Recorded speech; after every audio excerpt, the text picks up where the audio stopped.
bem-vindo ao programa Hora do Estudo Bíblico, com o doutor e professor Lehmann Strauss.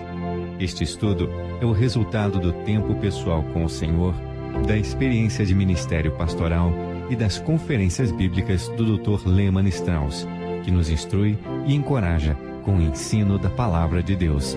Agora com você, Hora do Estudo Bíblico, na apresentação de Aurélio Campos. Obrigado por acompanhar o nosso programa. Mais uma vez é uma alegria e um privilégio estar aqui na frente deste microfone e trazer a palavra de Deus. Obrigado pelos e-mails, orações, obrigado pelas ofertas. Tudo isso nos ajuda e nos desafia a continuar com este trabalho. Agora vamos continuar com o tema da ressurreição do corpo. Alguma vez você já se perguntou sobre o tipo de corpo que você terá quando ressuscitar dos mortos? Bom, vamos responder isso daqui a pouco. Mas antes, vamos orar. Pai, nós te agradecemos por tua palavra, este maravilhoso livro que é lâmpada para os nossos pés e luz para o nosso caminho, Senhor. A palavra que traz luz para a escuridão do coração e nos mostra a diferença entre o que está errado e o que está certo em nossas vidas. Palavras que nos guia quando precisamos de direção, que satisfaz nossa fome e sede espiritual. Ó Senhor, nós te agradecemos por este maravilhoso livro, a Bíblia Sagrada, esse tesouro precioso. Pai, ajuda-nos neste estudo agora. Guia-me, Senhor. Controla os meus pensamentos e as minhas palavras e me ajude a falar a verdade para abençoar os corações daqueles que estão vindo ao programa hoje. Oramos em nome de Jesus. Amém. Bem, há uma pergunta em 1 Coríntios capítulo 5, versículo 35, que quero usar como um trampolim para o estudo de hoje. A pergunta é esta: com que corpo seremos ressuscitados? Nenhuma descrição bíblica da morte é tão consoladora para o cristão como aquela revelada em uma palavra tão familiar como dormir. Esta é uma palavra que se aplica somente ao corpo e nunca à alma. O Senhor Jesus disse aos discípulos em João 11, versículos de 11 a 13, Lázaro, o nosso amigo, dorme, mas vou despertá-lo do sono. Então disseram os seus discípulos, Senhor, se dorme, estará salvo. Mas Jesus dizia isto da sua morte, eles, porém, cuidavam que falava do repouso do sono. Quando Estevão morreu, lemos em Atos 7, versículo 60, que ele dormiu. Quando Paulo ainda estava vivo, ele disse, alguns já dormem. Ele falou isto sobre os 500 irmãos que tinham visto Cristo vivo depois de sua ressurreição. Isso está em 1 Coríntios 15, versículo 6. Sua mensagem de consolo aos crentes em Tessalônica era, não quero, porém, irmãos, que sejais ignorantes acerca dos que já dormem. 1 Tessalonicenses 4, 13. Pedro também falou sobre os santos do Antigo Testamento, dizendo, os pais dormiram, em 2 Pedro 3, 4. Os santos do Antigo Testamento foram consolados com a mesma verdade. Mais de 40 vezes no Antigo Testamento diz, dormiu com seus pais, falando sobre alguém que morreu. Por exemplo, Deuteronômio 31, versículo 16 diz, e disse o Senhor a Moisés, eis que dormirás com teus pais. Em Jó 7, 21, porque agora me deitarei no pó, e de madrugada me buscarás, e não existirei mais. Nestes versículos nós temos uma descrição transcendental e sublime da morte, que assegura ao crente que o seu corpo estará dormindo. É um sono breve e transitório do corpo, que será seguido de um despertar glorioso ao som de trombetas. Esta suspensão temporária das atividades do corpo não significa que o espírito do homem está dormindo. O corpo é apenas o tabernáculo, o lugar de habitação da parte espiritual do homem. É a carcaça que nos carrega. Em relação à morte do corpo, o espírito do Filho de Deus parte, fechando os sentidos do corpo, até o dia de sua ressurreição. Imediatamente após a morte de nossos corpos, nós deixamos a carne para partir e estar com Cristo, que é muitíssimo melhor, de acordo com Filipenses 1, versículo 23. Quero dar uma simples ilustração. Há um tempo atrás observei que um açougue da nossa cidade havia fechado. Um dia, passando perto do prédio, vi uma placa dizendo, fechado para reforma. O proprietário tinha suspendido as suas relações comerciais com seus clientes durante um tempo, para renovar os seus serviços. Depois de 2 meses, o negócio foi reaberto e havia várias mudanças. Agora, esta é uma figura da morte do crente. Ele deixa o corpo temporariamente até que tenha sido reparado e renovado, até que o homem espiritual se mude para o corpo ressuscitado. A morte não é algo que o cristão deve temer. Nós viveremos em um corpo literal tão real quanto o corpo que temos agora. Em Filipenses 3, versículos 20 e 21 diz: mas a nossa cidade está nos céus, de onde também esperamos o Salvador, o Senhor Jesus Cristo, que transformará o nosso corpo abatido para ser conforme o seu corpo glorioso, segundo o seu eficaz poder de sujeitar também a si todas as coisas. A vinda de nosso Senhor Jesus nos ares para nos levar para o céu necessita que este corpo de corrupção seja transformado. Tanto o corpo como a alma são posses que Cristo comprou. O corpo é importante para o Senhor. 1 Coríntios 6,13 diz: o corpo é para o Senhor e o Senhor para o corpo. Deus se importa muito com o nosso corpo, amados. 1 Coríntios 3, versículo 16 e 1 Coríntios 6, versículos 19 e 20 diz: ou não sabeis que o vosso corpo é templo do Espírito Santo, que habita em vós, proveniente de Deus, e que não sois de vós mesmos, porque fostes comprados por bom preço? Glorificai, pois, a Deus no vosso corpo e no vosso espírito, os quais pertencem a Deus. O corpo é importante para Deus, é a morada do Espírito Santo, enquanto o cristão está na terra. Em Romanos 12, versículos 1 e 2, Paulo escreveu: rogo-vos, pois, irmãos, pela compaixão de Deus, que apresenteis os vossos corpos em sacrifício vivo, santo e agradável a Deus, que é o vosso culto racional. Deus dá grande importância ao corpo, por isso, Ele quer que você mantenha o seu corpo limpo, puro e forte para Ele. O corpo precisa de uma certa quantidade de descanso, de exercícios e também de uma alimentação adequada. Devemos cuidar do nosso corpo porque é importante para Deus. Agora o corpo vai morrer, ele irá deteriorar-se. Não se esqueça disso. Mas o propósito do Evangelho é trazer vida eterna e imortalidade a todos os filhos de Deus. O corpo do cristão será transformado na imagem do glorioso corpo de Cristo. Por isso, podemos perguntar como será o nosso corpo na ressurreição. 1 João 3, versículo 2 diz: mas sabemos que quando ele se manifestar, seremos semelhantes a ele. Quando nosso Senhor Jesus subiu ao céu, ele tinha 33 anos. Ele era um jovem, no auge da vida e da juventude. A velhice não havia chegado a Cristo quando ele morreu na cruz por nossos pecados. Em um salmo de Davi, onde ele exalta Cristo em glória, ele diz: tu tens o orvalho da tua mocidade. Que pensamento bonito, que pensamento maravilhoso, amigo. Teremos uma eterna juventude, seremos como Cristo Jesus, transformados na imagem do seu corpo glorioso. Sei que há pessoas idosas nos ouvindo neste momento. Olha, não haverá um corpo velho e descrépito no céu, não haverá cadeiras de rodas no céu, nossos corpos serão transformados, teremos a juventude eterna e seremos fortes e vigorosos por toda a eternidade. E tampouco haverá bebê engatinhando no céu. Todos os corpos serão transformados como o corpo de nosso Senhor Jesus Cristo. Cristo irá transformar o nosso corpo vil. Filipenses 3:21 diz isso. Podemos pensar em metamorfose, que é uma notável mudança na forma e estrutura de um corpo vivo.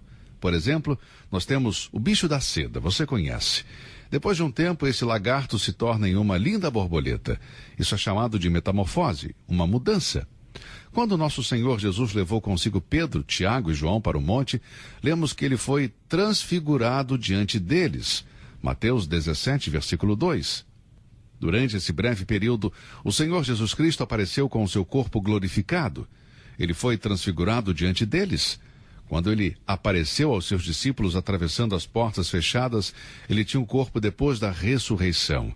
Esta é uma história interessante no capítulo 20 do Evangelho de João, que sempre me fascinou e nos dá uma visão do que é o corpo ressuscitado.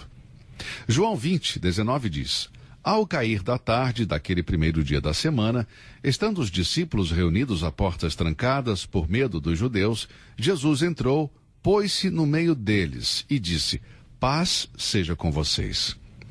Lembre-se que as portas estavam trancadas porque os discípulos estavam escondidos por medo de perseguição por causa da sua lealdade para com o Senhor Jesus Cristo. E de repente, o Senhor apareceu no meio deles. Não quebrou a porta, não havia nenhum buraco na parede, ele tinha um corpo que não estava limitado ao tempo ou ao espaço, ou por qualquer objeto físico. Era um corpo pós-ressurreição. Este é o tipo de corpo que nós teremos. A transformação do cristão refere-se ao seu corpo, que é onde o princípio do pecado reside. E o cristão tem que admitir, assim como Paulo fez quando disse: porque eu sei que em mim, isto é, na minha carne, não habita bem algum. Romanos 7, versículo 18. A palavra transformados não se refere à parte espiritual do homem. Esta palavra vem do grego. É uma expressão em relação ao exterior, uma mudança exterior. Biologicamente falando, a transformação de um lagarto em uma borboleta é uma metamorfose. O lagarto feio repugnante está confinado em um casulo. E neste casulo existe uma substância que está aparentemente morta e sem vida, mas depois que o sol da primavera o atinge com seus raios dourados, ele torna-se uma linda e inesquecível borboleta. Ainda que a borboleta seja diferente em sua aparência em relação ao lagarto, reconhecemos o belo inseto como sendo o mesmo verme. É a mesma criatura viva, mas é diferente. E assim também será com a ressurreição do corpo. Nós temos um corpo de humilhação que está sujeito a dor, doença, decadência e morte.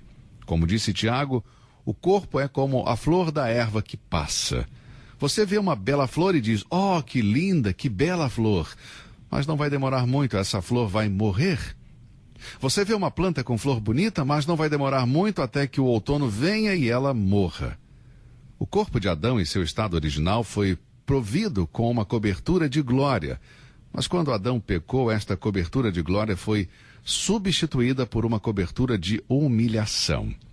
Nós não estamos aptos para as glórias do céu e a presença de Deus em nosso corpo presente de humilhação. Nunca poderíamos entrar no céu com este corpo. Em primeiro lugar, o corpo não poderia atravessar o céu atmosférico. E além dos céus atmosféricos, não poderíamos passar ao céu estelar com este corpo. É por isso que os astronautas precisam de roupas especiais e máquinas especiais para ir ao espaço. Sem isto, eles não poderiam sobreviver no espaço. Por isso, não poderíamos entrar na presença de Deus neste corpo por muitas razões.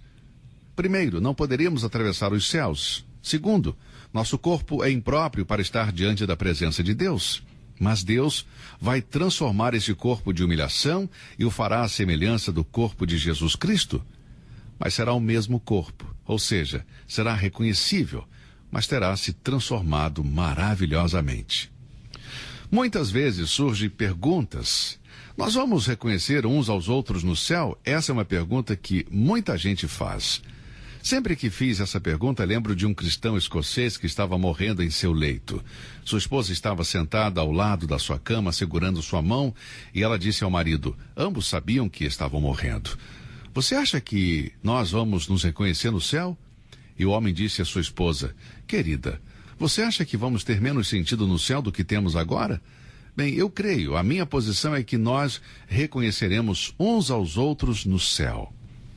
Algumas pessoas apoiam o argumento de que é impossível que o mesmo corpo, morto por centenas de anos, recomposto e reduzido a pó, seja ressuscitado. Eles dizem que esses elementos que compõem um corpo se tornaram parte de outros corpos. Por exemplo, um morto se deteriora. Sobre o túmulo de seu corpo cresce uma árvore, alimentando suas raízes com elementos do corpo. Se o fruto daquela árvore é comido por outro homem, elementos do corpo deteriorado no túmulo se torna parte do corpo desse outro homem. Esta é a forma que algumas pessoas raciocinam. Ou uma pessoa perdida no mar e cujo corpo é comido por uma espécie de monstro marinho, ou tubarões, ou peixes gigantes, eles concluem que é impossível que esse mesmo corpo seja ressuscitado, átomo por átomo. Bem, Deus antecipou esses problemas. Vamos ler 1 Coríntios 15, versículo 35. Mas alguém dirá: como ressuscitarão os mortos? E com que corpo virão? Para responder a isso, o apóstolo, inspirado pelo Espírito Santo, usa a ilustração de um agricultor semeando sementes. Quando um agricultor lança as sementes no chão, ele sabe que quando a semente morre e apodrece, não significa que é o fim de seus esforços. O agricultor sabe que uma semente se tornará uma vida plena e vai produzir muitas centenas de grãos, como o que acabou de plantar. A semente que foi plantada e que ainda não se pode ver tem uma identidade absoluta. Assim é com a ressurreição dos nossos corpos. 1 Coríntios 15, versículos de 35 a 38, lemos: Mas alguém dirá: como ressuscitarão os mortos? E com que corpo virão? Insensato! O que tu semeias não é vivificado se primeiro não morrer. E quando semeias, não semeias o corpo que há de nascer, mas o simples grão, como de trigo, ou de outra qualquer semente. Mas Deus dá-lhe o corpo como quer, e a cada semente o seu próprio corpo. Deus não vai precisar usar cada parte do corpo quando levantar do túmulo. Tal pensamento não é ensinado nas Escrituras. E mais, é cientificamente provado que as partes que compõem o corpo sofrem alterações periódicas. Somos ensinados que através das alterações dos elementos recebemos um novo corpo a cada 7 anos. Agora, talvez não estejamos conscientes dessa mudança radical, porque é gradual. No entanto, não temos hoje o mesmo corpo que tínhamos há 7 anos atrás. Há uma identidade que mantemos toda a nossa vida. E ainda não há uma célula dos nossos corpos que está lá há 7 anos. Na ressurreição, os corpos dos crentes terão suas próprias identidades individuais. O fato de que após a morte nossa abundância física desintegra e decompõe, não cria uma dificuldade para Deus, pois Deus pode transformar gloriosamente estes corpos. Pelo novo nascimento, nascemos de novo no reino de Deus, um reino que jamais pode se desintegrar, porque o pecado jamais pode entrar, não haverá corrupção. A ressurreição é o momento em que os nossos corpos se tornam incorruptíveis para herdar o reino de Deus. Passaremos da corrupção à incorrupção, da mortalidade à imortalidade. 1 Coríntios 15, 42 diz: semeia-se o corpo em corrupção, ressuscitará em incorrupção. Em 1 Coríntios 15, 53 diz: porque convém que isto que é corruptível se revista da incorruptibilidade, e que isto que é mortal se revista da imortalidade. No momento em que você começa a viver, você começa a morrer. Nós nascemos para morrer. O pregador escreveu estas palavras em Eclesiastes 12, versículos 3, 5 e 7. No dia em que tremerem os guardas da casa, e se encurvarem os homens fortes, e cessarem os moedores, por já serem poucos, e se escurecerem os que olham pelas janelas, como também quando temerem o que é alto, e houver espantos no caminho, e florescer a amendoeira, e o gafanhoto for um peso e perecer o apetite, porque o homem se vai à sua casa eterna, e os pranteadores andarão rodeando pela praça. E o pó volte à terra como era, e o espírito volte a Deus que o deu. Estes versículos formam uma imagem do corpo de corrupção. O seu destino é a morte e dissolução. Mas os nossos corpos no céu devem ser corpos livres de corrupção, morte e dissolução. E, amados, esse é o tipo de corpo que Cristo nos dará quando ele vier. Foi sepultado na corrupção e ressuscitará incorruptível. Temos uma ideia de um corpo incorruptível na cena do Monte da Transfiguração, a que me referi há pouco. Moisés e Elias apareceram com Cristo. Moisés tinha morrido há centenas de anos e estava ali, ainda reconhecível, em um corpo glorificado. Elias foi levado aos céus sem morrer, cerca de 900 anos antes, e também estava ali em um corpo glorificado.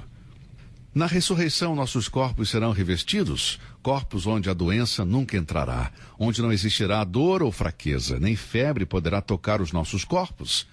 Apocalipse 21, 4 nos diz: e Deus limpará de seus olhos toda lágrima, e não haverá mais morte, nem pranto, nem clamor, nem dor, porque já as primeiras coisas são passadas.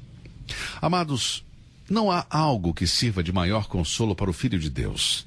Se você está doente, sofrendo de dor, já está avançado em idade, saiba, meu querido irmão, minha querida irmã, o melhor ainda está por vir. Acredite, Deus tem algo maravilhoso planejado para todos nós. Sim, nós vamos ficar doentes e morrer. Se o Senhor não voltar antes, claro. Aqueles que dizem que a doença não faz parte da vida e que Jesus Cristo lhe permitirá estar bem o tempo todo, ensinam uma fé falsa. Os nossos corpos estão morrendo. E nenhum poder pode evitar a morte quando chegar a nossa vez. Aos homens está ordenado morrerem uma só vez. Eu acredito que Deus quer que todos nós estejamos bem, mas às vezes a doença é para a glória de Deus. O homem cego de nascença era cego para a glória de Deus. Para nós cristãos, o melhor ainda está por vir. Meu irmão, minha irmã, saibam disso. Deus tem algo maravilhoso planejado para mim e para você. Se você não é salvo, amigo, aceite essas coisas boas que Deus planejou para aqueles que nele creem. Creia no Senhor Jesus Cristo hoje e será salvo. O nosso estudo está terminando e está se tornando cada vez mais interessante à medida que avançamos. Se Deus quiser, voltaremos amanhã, neste mesmo horário, para continuar com o nosso estudo sobre a ressurreição do corpo. Que Deus te abençoe e até lá. Você ouviu Hora do Estudo Bíblico com o professor e doutor Lehmann Strauss, na apresentação de Aurélio Campos. Se você deseja ouvir novamente esta mensagem, visite a nossa página na internet www.bbnradio.org. Fica o convite para você nos acompanhar amanhã, neste mesmo horário, aqui na BBN. Hora do Estudo Bíblico é uma produção da BBN.